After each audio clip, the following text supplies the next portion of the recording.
ทำให้เนื้อข้างในชุ่มฉ่ำเร่งไฟให้น้ำมันร้อนขึ้นข้างในดูนุ่มชุ่มฉ่ำดี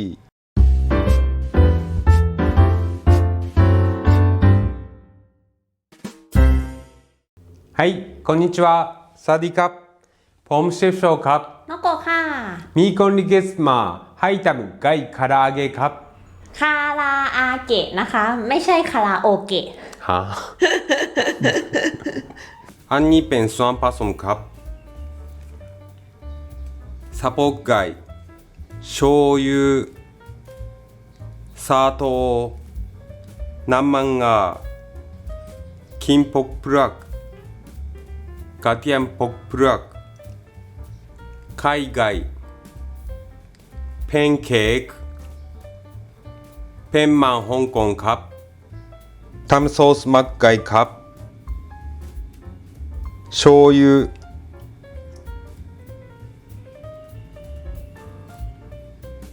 砂糖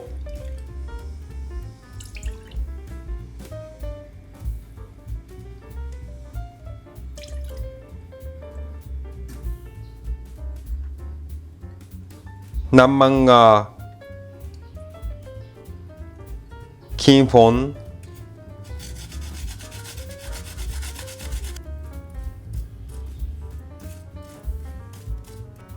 กระเทียมป่น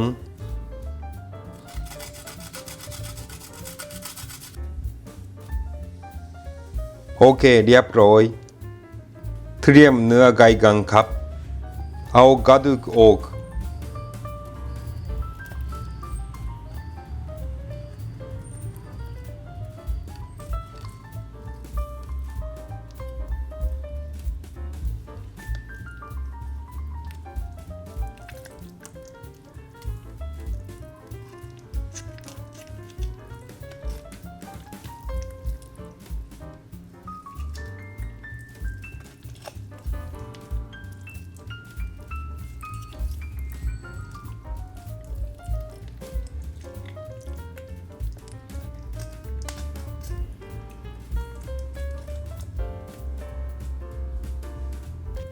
เอากระดูกอ่อนออก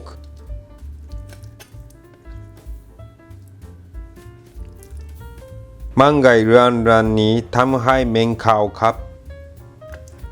เอาออก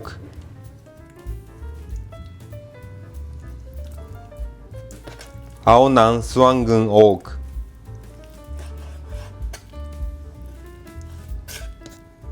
ตรงนี้ก็มีมันอยู่เอาออก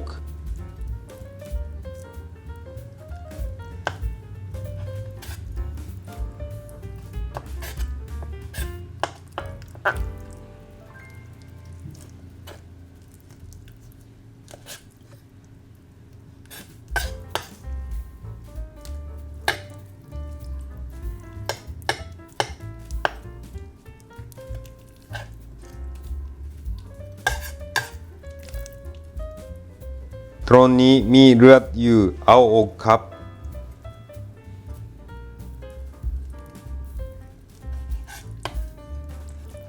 ตรงนี้มีเอ็นอยู่ก็เอาออกครับ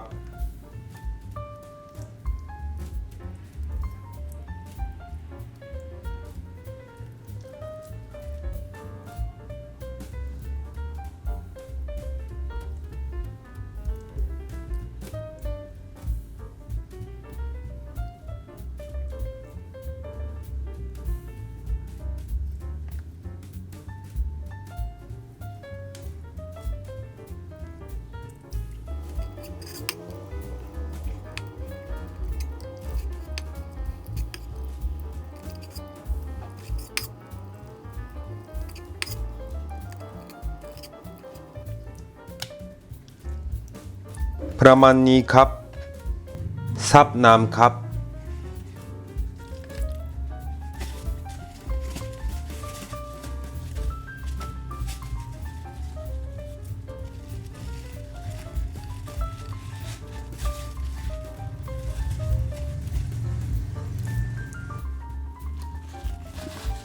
หั่นไก่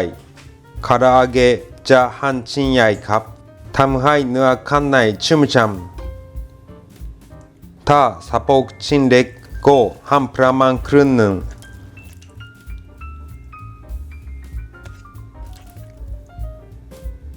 ถ้าสะโพกใหญ่ก็ประมาณ3ชิ้น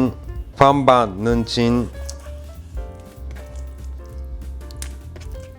ฟันหนาเป็น2ชิ้น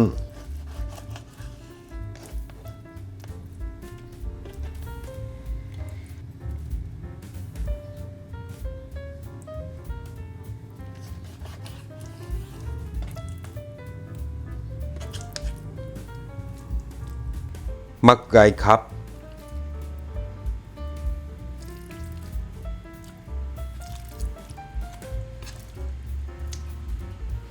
นวดให้เข้าเนื้อ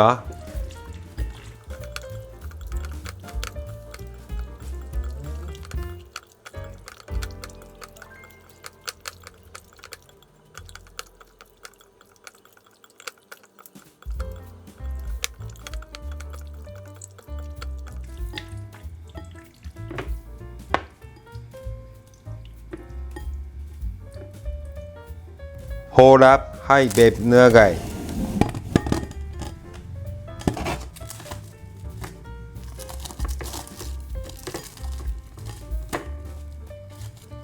ไม่ให้มีอากาศ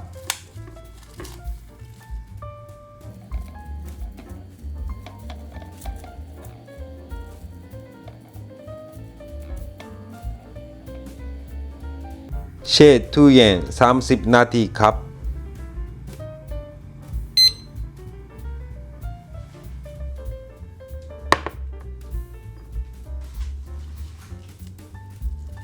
30 นาทีแล้วไข่ไก่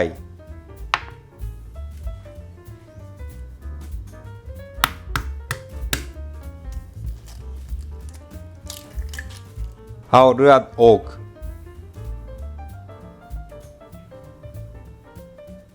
ที่ไข่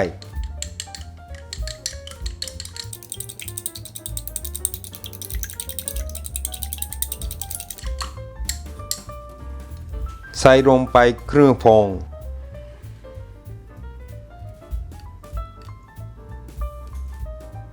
นวดเหมือนเดิมครับ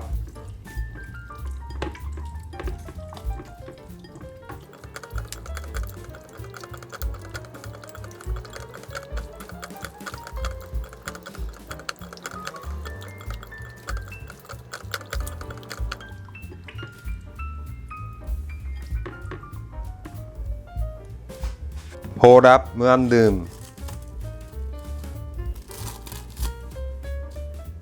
แช่ตู้เย็นอีก30 นาที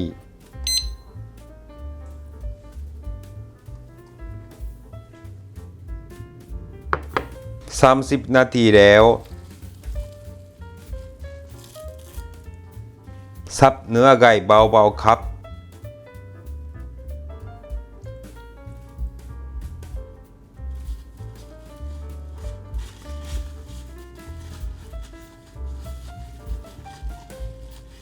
จริงๆไม่ต้องสับก็ได้ครับแต่สับแล้วจะกรอบกว่า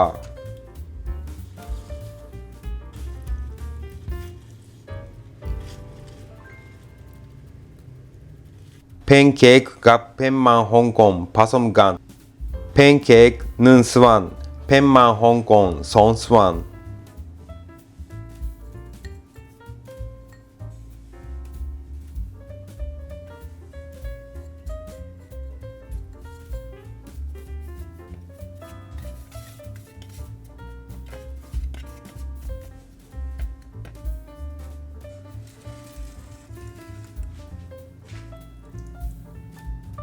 ชุบแป้งให้ตัวเนื้อไก่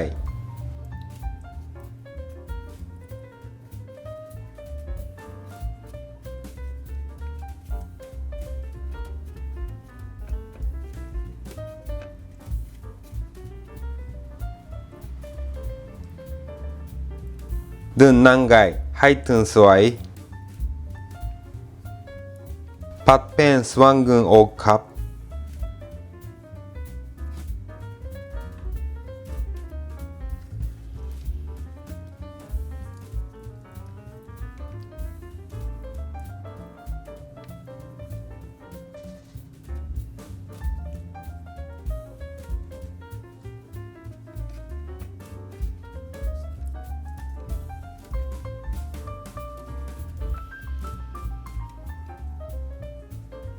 น้ำมันทำไฟให้ร้อน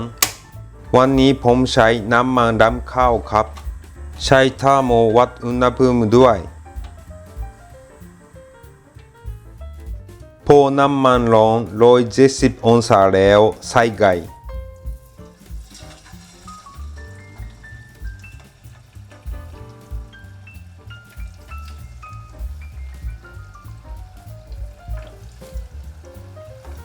ทอด3 นาทีดูให้น้ำมันอุณหภูมิ160ถึง170องศาตลอดนะครับถ้าใส่ไก่เยอะๆอุณหภูมิน้ำมันจะตกห้ามใส่เยอะ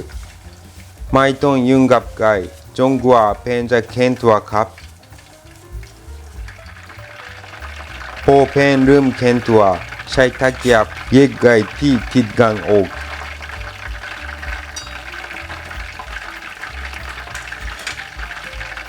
คอยปรับไฟดูอุณหภูมินะครับ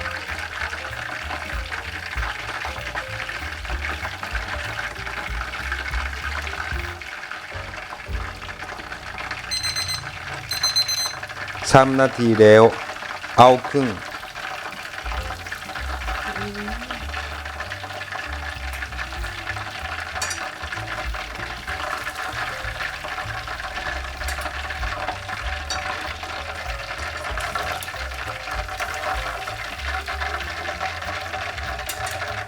พักอีก3 นาทีระหว่างพักไก่จะสุกถึงด้านใน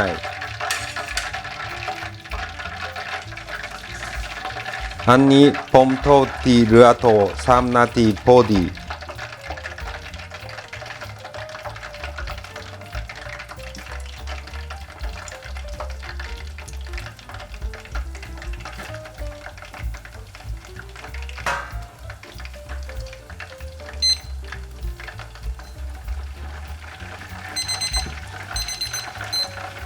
3 นาทีแล้วเอาขึ้น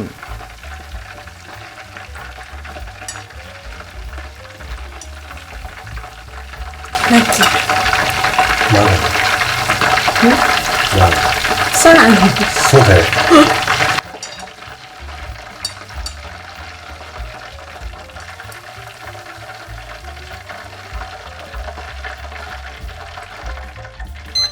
พักเหมือนกัน3 นาที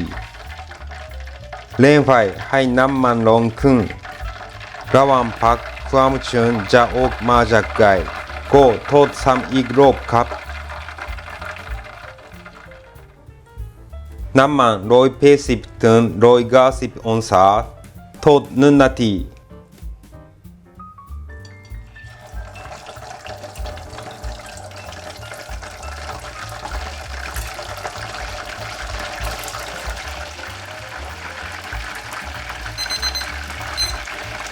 1 นาทีแล้วใช้ได้ครับ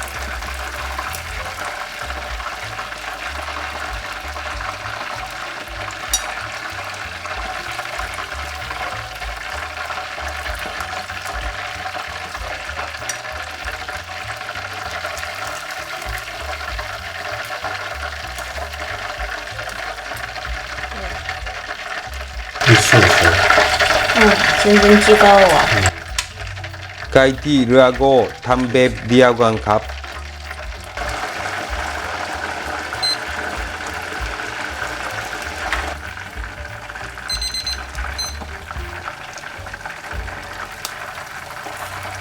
โทนเอาขึ้นเอาไก่จิ้มน้ำมันนิดหน่อย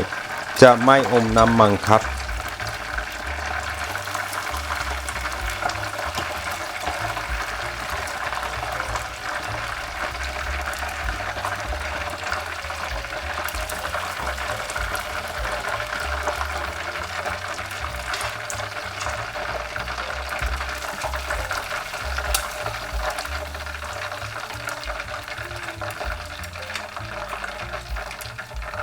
เรียบร้อยหั่นดูข้างในกันชิ้นหนึ่ง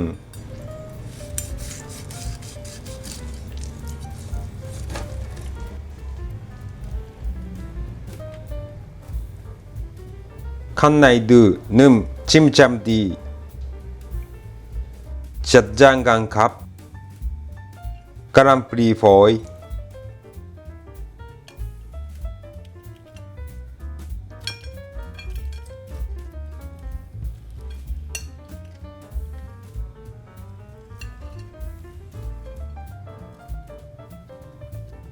เลมอน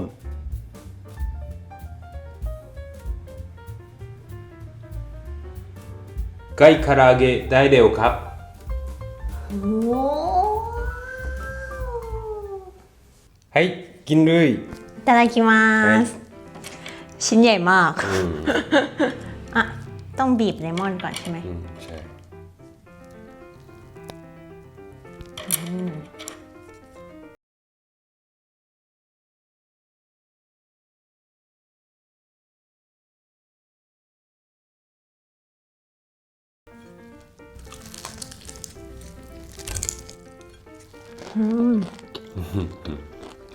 サクサクだね。いい音。